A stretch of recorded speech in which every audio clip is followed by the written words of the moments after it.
Hello and welcome to this Trigger 2-minute tutorial, and today I'm going to be talking to you about the computer clock and how the clock can be used to fire up to 4 cue buttons within your project.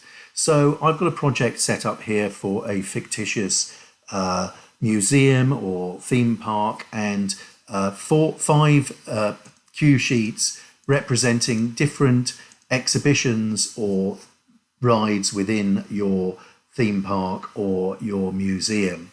And within each one of these zones, I have various audio loops being fed out to different areas within each one of those exhibitions or rides within your theme park.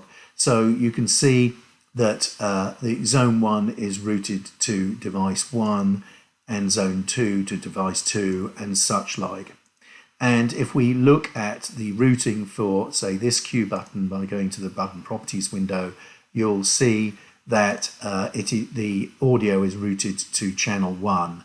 And so in this way, you could have different areas within each exhibition with different audio loops being fed to them.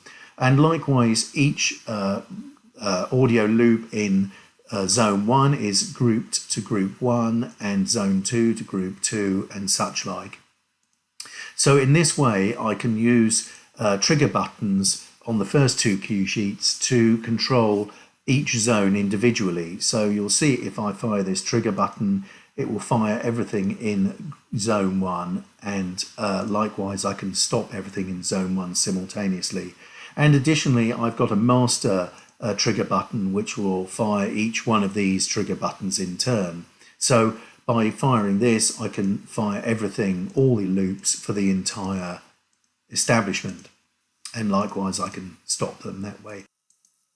So how do I automate that? Well, I go to Project and select System Clock and Timecode.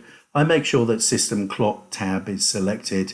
And then I'm going to say I want everything to start at 8 o'clock in the morning. I'll dial that in like that.